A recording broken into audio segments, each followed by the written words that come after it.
Pag-uusapan natin ang tungkol sa pag-file ng municipal at prefectural tax. Maginhawang mag-file sa pamamagitan ng mail o koreo. Ilagay sa loob ng return address envelope ang kailangang dokumento at ihulog sa mailbox. Sa pag-file ng municipal at prefectural tax, depende sa desisyon, maaaring makakuha o makatanggap ng iba't ibang serbisyo mula sa City Hall. Kahit na walang income ng nakaraang taon, kailangan mag-file. Sa hindi mag-file, hindi makakakalkula ng tama ang halaga na dapat bayarang kontribusyon sa National Health Insurance at magkakaroon ng epekto sa pag-renew ng visa dahil isa ito sa dokumento na kailangang isumite. Kailangan mag-file bawat taon, hindi patuloy na ginagamit ang detalye ng deklarasyon ng nakaraang taon. Sa pag-file, kailangan ang A hanggang C na dokumento na makikita sa screen. Ang A at B ay kailangan ng lahat, ngunit kung hindi sakop ng C, hindi kailangan ito. Ipagpapatuloy ang detalyadong pagpapaliwanag sa susunod na pahina.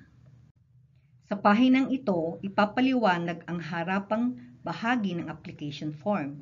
Tignan ang application form kung mayroong kopya habang nanonood. Sa harapan, itaas na bahagi ng application form, tignan ang personal information na nasa loob ng pulang linya. Sa kanang bahagi, makikita ang pinalaking image.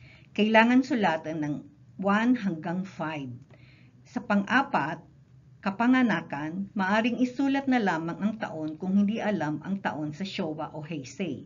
Halimbawa, 1970, January 1. Ipapaliwanag ang number 4 na napapaloob sa pulang linya tungkol sa beneficiary. Tingnan sa kanang bahagi ang pinalaking image. Maaring magamit bilang deduction kung ginawang beneficiary ang asawa o kamag-anak. Kung kasamang naninirahan ng beneficiary, wala nang kailangang isumiting dokumento. Isusulat lamang ang pangalan nila at kapanganakan. Kung ang beneficiary ay naninirahan sa ibang bansa, kailangan ang sumusunod na 2 dokumento. Una, dokumento na nagpapatunay na pagiging kamag-anak. Kailangan isalin sa salitang Hapon ang dokumento na issue ng pampublikong opisina ng ibang bansa katulad ng birth certificate ng anak at marriage certificate ng asawa. Ihanda ang dokumento na nagpapatunay ng kaugnayan na nag-file at ng beneficiary. Pangalawa, patunay na nagpapadala ng pera, resibo ng remittance. Kailangan ng remittance receipt ng nakaraang taon kung magfa-file para sa kasalukuyang taon. Kung marami ang beneficiary, kailangan ng patunay na hindi lamang isang anak at pati na sa lahat ng beneficiaries. Kung ikaw ay nagpapadala sa iyong tatay sa ibang bansa at ang tatay ang aabot sa pera ng ibang kamag-anak, ang remittance receipt na nakapangalan lamang sa tatay ang magagamit. Isang beneficiary lamang ang maaaring magamit bilang deduction, kaya mag-ingat. Ayon sa tax reform, sa sistema ng buwis para sa taong 2024, may karagdagang kondisyon para sa pag-apply ng beneficiary na nasa ibang bansa. Kailangan ang patunay ng remittance na umabot sa higit na 380,000 yen kung ang edad ng beneficiary na nakatira sa ibang bansa ay 30 taong gulang pataas o hanggang 69 taong gulang. Hindi ito kailangan kung ang beneficiary ay non-resident student at taong may kapansanan.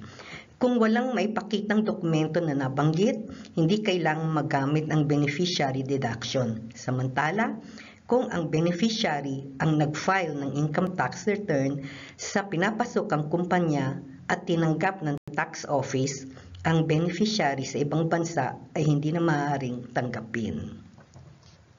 Ipapaliwanag naman natin ang pagsulat sa likod na bahagi ng application form. Kung mayroong supporting documents na isinulat sa 9 hanggang 10 tungkol sa income o kinita, hindi na kailangang sulatan ang likod na bahagi ng form. Laktawan ang pang-6 at 7 at tignan ang ika-8. Ang taong kailangan magsulat o sumagot sa likod na bahagi ng form ay taong walang kinita o income ng nakarang taon, o hindi kaya ay mayroong kinita subalit walang maipakitang patunay. Papaliwanag natin ang susulatang bahagi ng taong walang kinita ng nakarang taon. Tignan ang number 5 sa kaliwa itaas na bahagi. Kailangan isulat at ipaliwanag kung paano namumuhay sa panahong walang kinita.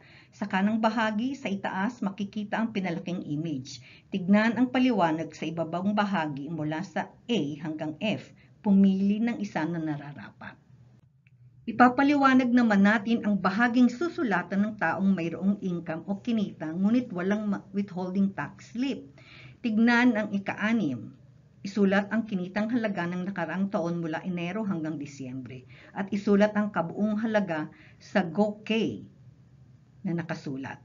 Sa halimbawa, makikita na mula Enero hanggang Hunyo mayroong income o kinita na ni Ju Mang Yen o 200,000 bawat buwan. Kabuang halaga na 120,000 yen. Ilagay lamang ang tamang halaga at yen mark. Para sa halimbawa, makikita ang pinalaking image sa kanang bahagi. Huwagin kalimutan ilagay ang pangalan ng pinagtatrabahuhang kumpanya. Sulatan ang number 1 hanggang number 3. Walang problema kung mayroong parte na hindi masagutan. Tandaan na hindi na maaaring palitan pa ang halaga na naisulat pagkatapos mag-file. Tignan mabuti at tiyakin na walang mali. Kung sigurado na, lagyan ng check ang box. Ihanda ang identification card. ID na may larawan katulad ng residence card, driver's license at kopya ng passport. Ipapakita naman ang halimbawa ng dokumento na nagpapatunay ng income o kinita. Ang image ay halimbawa ng withholding tax slip. Ihanda ang nakaraang taong dokumento sa pag-file. Halimbawa, kung magpa-file sa taong 2023, kailangan ng 2022 withholding tax slip. Mag-ingat at tignang mabuti ang nakasasulat sa taon. Makikita sa susunod na image ang halimbawa ng payslip. Sa pag-file para sa nakaraang taon na kinita, ihanda ang lahat ng payslip mula Enero hanggang Disyembre. Mag-ingat at tignan kung iba-ibang petsa na natanggap ang sweldo. Kung ang sahod na 200,000 yen para sa Disyembre 2022 ay ibinigay ng Enero 15, 2023, ito ay hindi kasama sa kalkulasyon para sa 2023 income tax return. Sa ganitong sitwasyon, ang sahod na 200,000 yen para sa buwan ng Disyembre ay masasama sa kalkulasyon para sa taong 2024 na nag-file ng income tax return. Kung parehong mayroong withholding tax slip at payslip, huwag na isumite ang payslip. Withholding tax slip lamang ang isumite. Ang ibinayad ng nakaraang taon sa National Health Insurance, Social Insurance, Life Insurance at iba pa ay babawasin sa kinita o income. Kung gustong idagdag sa babawasin, kailangan ng katunayan na nagbayad. Ang image ay payment certificate ng National Health Insurance. Ang payment certificate ay maaaring makuha sa main branch office ng Kawaguchi City Hall, 3rd floor, Division ng National Health Insurance o sa harap ng Kawaguchi Station Administrative Center at kahit saang branch ng City Hall. Bilang pagtatapos, pinagsama-sama ang lahat ng katanungan na maaari ninyong pagbasihan. Pagkatapos mag-file, ang tax certificate at tax exemption certificate ay hindi kaagad maaring ma-issue. Halimbawa, kung nag-file sa itinalagang panahon na March 15, sa Hunyo 1, maaari lamang ma-issue ang tax certificate. Maaring mag-issue ng tax certificate pagkatapos maipadala ang abiso ng kabuuang halaga ng babayarang buwis sa pinagtatrabuhang kumpanya. Kung mag-file sa Hunyo, aabutin ng 1 linggo bago makapag-issue ng tax certificate. Kaya pinakikiusapan na kung maaari ay mag-file sa tamang panahon upang maiwasan ang anumang problema. Maraming salamat po sa inyong oras.